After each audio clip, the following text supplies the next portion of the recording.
Welcome to Out of Bounds. I am your host, James Skrmetta. Thank you for tuning in. This is episode 6. We are cruising. I mean, this thing is taking a life of its own. We are finally, just a little quick update for you. We're finally launching live. Well, not live, but we're launching the podcast segment of this little simulcast we're doing. So the videos have been live on YouTube.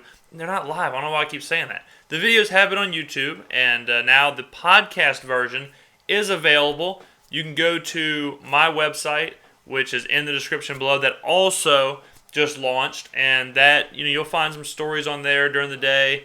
You'll find just my thoughts on some things that might not be worthy of a podcast or worthy of a video, and I just put them on there throughout the day. So that's what that is. Feel free to go check it out. That's also, more importantly, it's housing everything we do. It's housing every podcast we do, every video we do, every article we do. That is where we're throwing the poo against the wall. And whatever sticks is up to y'all, really. Y'all decide what sticks. All I do is throw. I just throw. Y'all say, hey, that sticks. And we keep doing it. We've also got a few other things in the works. I'm not going to talk about them until they're actually solidified and they actually happen. But we do have some other projects in the works. And the king of content is here. The king of content is officially here. I'm pumping out more media. I'm pumping out more content than anybody. Than anyone anywhere. A team of 20 can't do what I'm doing. So, thank you for the support. I'm doing this because of the support, the overwhelming support for every video, every podcast, every tweet, everything y'all are doing is incredible. Thank you very, very, very much. Y'all are a huge part of this. Now that the pleasantries are out of the way, we're going to jump into the Friday edition of Out of Bounds. And I hope your week went well. The week started the right way, right? Monday's Out of Bounds. Then Tuesday's James Skrmetta Experience, and then we had the lull, and then Friday, boom. So I'm just trying to guide you down the river of your week. Let's start it off. I didn't think this story was a big deal. I certainly didn't plan on talking about it. I certainly didn't plan on opening up the show with it. I thought this might be just a little fodder for, oh no, the clock's at 11 minutes. I need some more content, and this would be like a little thing at the end.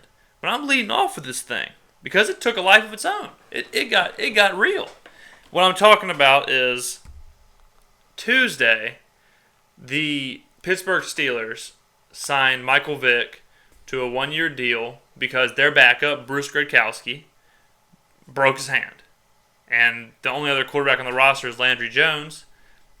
And so they needed a quarterback. So they went and signed Michael Vick, 35 years old. Whatever. Non-story, non-issue. No big deal. Ben Roethlisberger's missed since 2004 when he came into the league. He's missed 20 games, and he wasn't even a full-time starter in 2004. My man has missed 20 games in like 11 years, and so the backup to Big Ben is like the backup to Tom Brady. It's just irrelevant. Like the only way he's going to play is if Big Ben's hurt, and Big Ben doesn't get hurt. Like he's a big tough guy. He's not going to get hurt. So, whatever, Michael Vick, who cares? He's in Pittsburgh. Well, Tuesday night, or after Tuesday night, Steeler fans lost their minds. Lost their minds. It wasn't just Steeler fans. It was Pittsburgh businesses, sponsors. I'm just going to read now, in an article from ESPN, they had some Steeler faithful kind of talking about the whole thing. Natalie Awesh, a season ticket holder, said, this move is, and I'm quoting, this move is embarrassing. It's upsetting. I'm angry. This move is embarrassing. I'm not going to be able to go to the games and have fun and watch with my family because of the backup quarterback. The Animal Rescue League ended their relationships with the Steelers. They just cut them off. See ya. There's a Facebook page. They've gone to Facebook. There's a Facebook page entitled Pittsburghers Against Michael Vick. And it's got 15,000 likes.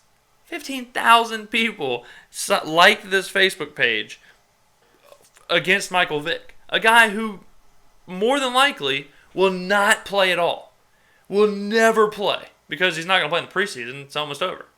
He'll never play for the Steelers, barring some crazy injury. And then Landry Jones might play. Vick still might not play. Here's a few more tweets for you. I refuse to watch at Steelers if they sign Vick. If the Steelers sign Vick, it will confirm their moral high horses dead, and I will forever abandon them. I mean, that's a little dramatic. I'm going to read that one again. If the Steelers sign Vick, it will confirm that their moral high horse is dead, R.I.P., and I will forever abandon them. And then one more. This is from the Animal Shelter of Pittsburgh.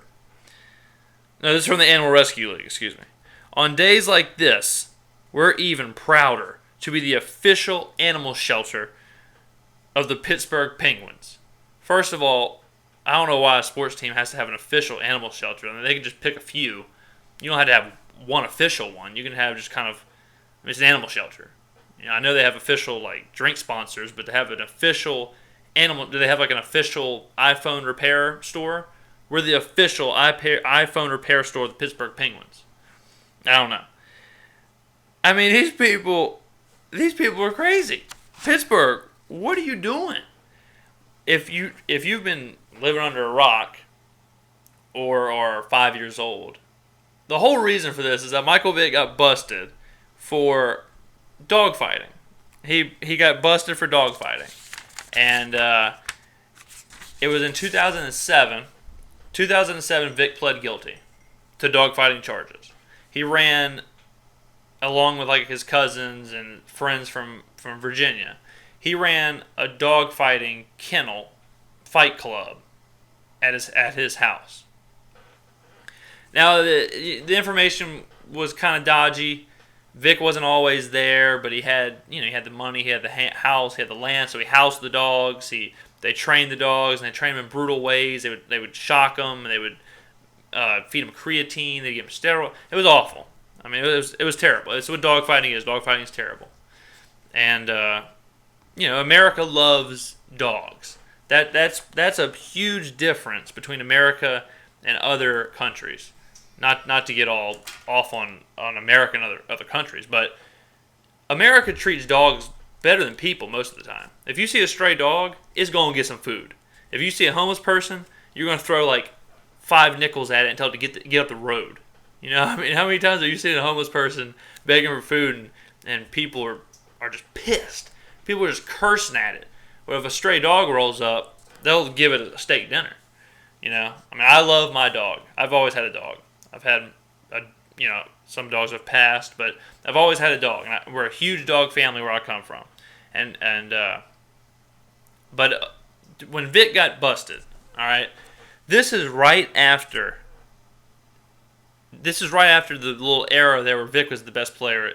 He wasn't the best player in the game, but he was the most exciting. He was all over the place. He was the Madden 2004 cover guy. He was the most dominant player in Madden. He completely revolutionized the position.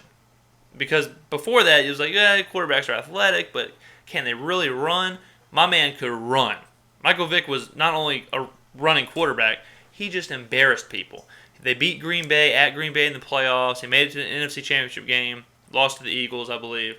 I mean, Michael Vick could play the game, and the Falcons were so fun to watch. No one has seen anything like this. He could throw an 80-yard pass. He was left-handed. He was so cool. He was so cool. I mean, my man, I almost got baby dreads because of Michael Vick. But so he pled guilty to the charges, and he did almost 2 years in prison. Like, it wasn't a joke. It wasn't a 3-game suspension and we'll see you next week. No, I mean, he went to the pen, and he's 2 years, and he's come out and said that his time in there was not easy. His time in prison wasn't easy. You know, people were messing with him all the time, and there's been a few stories there, and I'm not going to sit here. I'm not trying to defend Michael Vick, but I do believe that he served his time, and I think that he should be able to play in the NFL. I think he should be able to do what he does without. I mean, there's always going to be ridicule.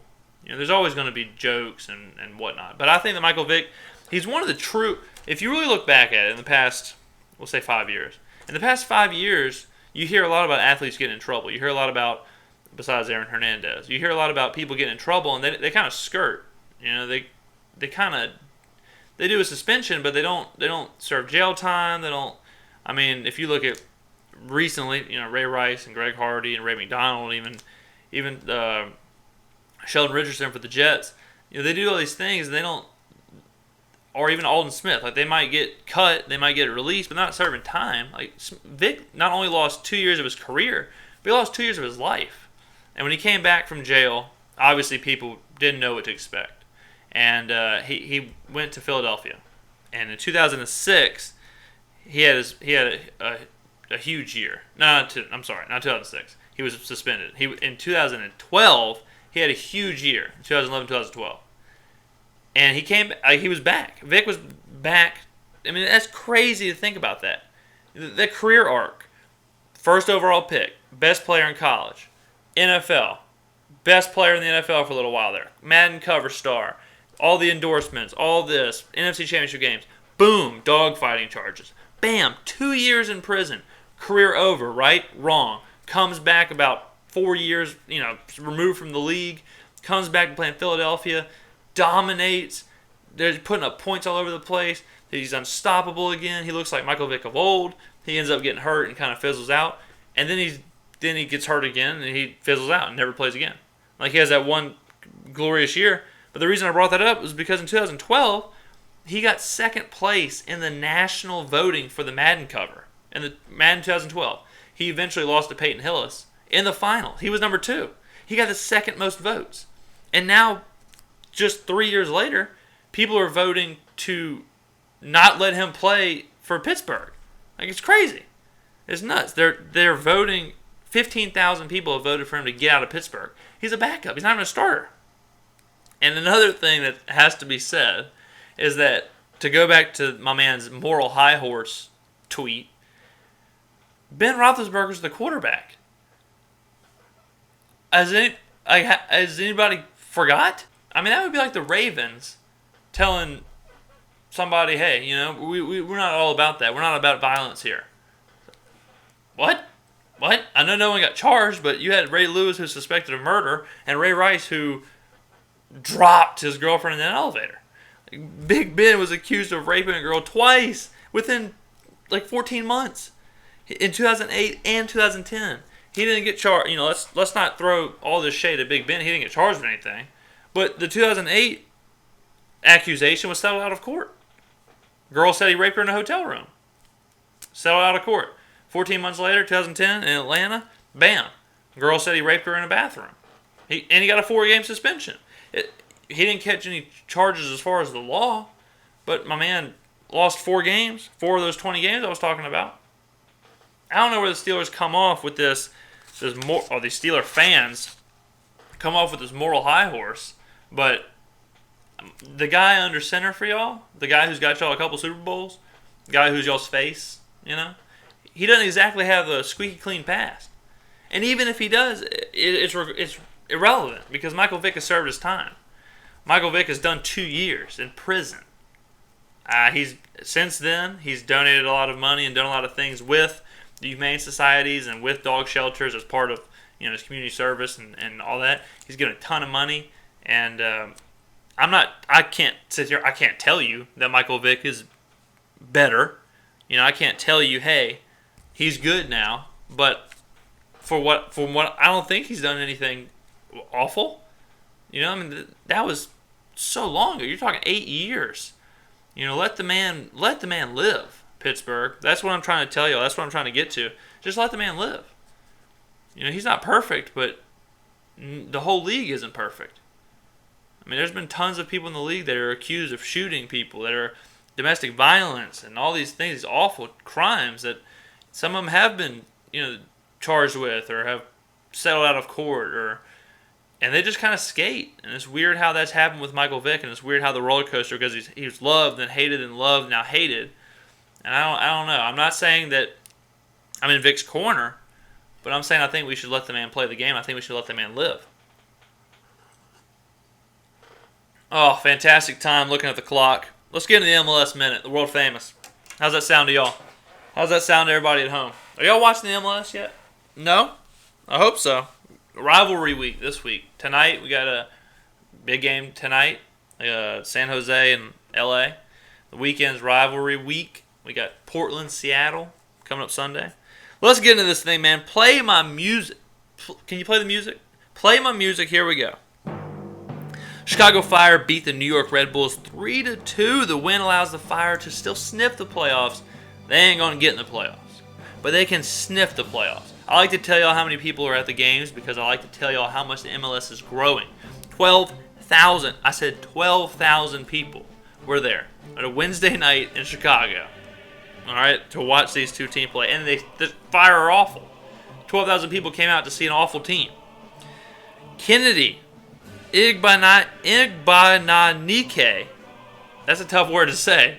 Kennedy Igbananike scored a brace. That's 2 goals for all you Americans.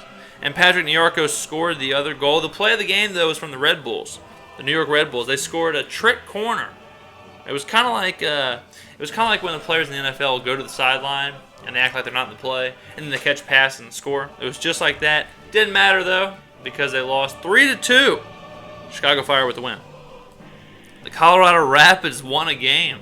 The Rapids defeated the Dynamo 2-1 with goals from Vicente Sanchez and Kevin Doyle. The win gives the Rapids 30 points. 30 points out of 25 games, which makes me want to puke on my shoes. All right, I watched almost the entire Fire Red Bulls game. I didn't watch a second of the Rapids Dynamo. I didn't even flip it on. That is some bad soccer ball being played. The Rapids are, they are terrible.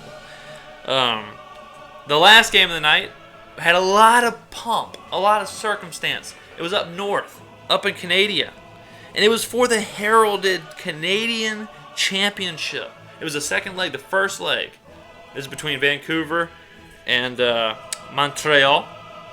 The first leg was 2-2, so aggregate was 2-2. It was tied. This game solved it all. This game was for all the marbles, or as they say in Canada, for all the marbles.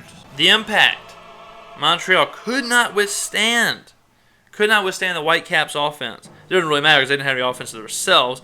The game had a lot of build-up, but a 2-0 win by the Whitecaps kind of killed all that, kind of killed the momentum. The impact were never really in it. And so it was over. Vancouver squished the impact, and they raised the Canadian Championship trophy, which I thought went to Shania Twain every year. I had no idea that soccer teams played for it. Goals from Octavio Rivero and Tim Parker helped the Whitecaps win, and boom, they won it. They get all the molasses. That's what happens when you win in Canada. Only 3 games. Only 3 games for the MLS Minute this week. That's it. 3 games. Watched 2 of them. Well, I watched the first half of the Montreal Vancouver game. I had to go to sleep. So, killed the music. Enjoyed it. MLS is alive as ever. I'm going to keep this short. We got a little bit of time left on the clock over here. It is Friday, of course. I'm going to talk about one more thing, and then we're going to jump off, and y'all can enjoy your weekend, do your thing, do whatever it is that you do. Do that voodoo that you do. I want to talk about real briefly. I don't want to get into this too much. It's really more of me asking. It's more of me telling. Ronda Rousey and Floyd Mayweather have been going back to back. Kind of over the past about a month or so. It all started at the ESPYs when Rousey said, she got the award of best fighter and said, I bet this is the first time that Floyd's been beaten by a woman. And ever since then, Rousey's, fame is only growing. And Rousey is lovable. She's really fun. She's so much charisma. And she's awesome. And the media loves her. Everyone loves her. She sells out these fights. She wins in 15 seconds or whatever she does. And Floyd is the complete opposite. Everyone hates Floyd. Everyone hates Floyd, even though he's probably, when his career is over, he'll probably be undefeated, 50-0, top 3 fighter ever. And people hate him because he's so good. People hate success. And Floyd flaunts his money. He made $300 million in 40 minutes when he fought Pacquiao. He just bought a $5 million car. He's not friendly with anyone. He's awful. He's faced domestic violence charges. And they keep kind of trading barbs. Like Floyd was on SportsCenter and said, whenever she makes $300 million, tell her to give me a call. And then recently Rousey responded and said, I actually think I make more money than Floyd if you break it down into seconds per fight. And she said, she went back to the well and said, whenever he learns to read and write, tell him to text me. And the only reason I'm bringing this up is because I kind of want to see it to be over. I kind of want that to be over. I think it's awful for Rousey. I don't know why she keeps doing that, because they're totally different. Floyd's stock is only falling, and Rousey's is only rising. And they're in totally different sports and they're totally different genders. They'll never fight. They'll never gain anything from this. There'll never be a promotional fight. There'll never be a charity fight. There'll never be a pay-per-view fight. It'll never happen. So I don't know why Rousey especially seems to kind of keep building on this, kind of making this her thing. She doesn't need this. She might have needed this 5 years ago. She doesn't need it now. She's probably the most popular person in the UFC. She sells out fights by herself. They don't even put people on the card with her because she's such a big draw. So I'm kind of pleading with Rousey to just stop. Stop the Floyd stuff.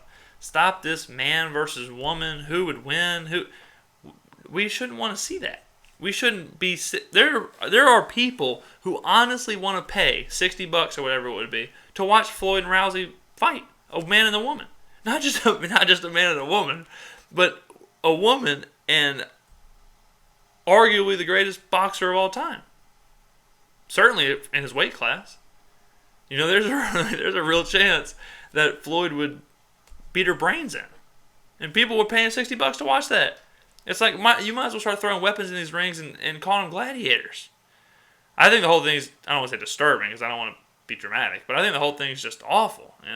The fact that Rousey has to keep talking about this, and the fact that, I don't blame Floyd, I guess, for responding. I mean, Floyd's Floyd. Of course he's going to respond, but leave it alone, Ronda. You got so much going for you. You have so much hype. You have so much promise. You're basically putting the UFC on your shoulders.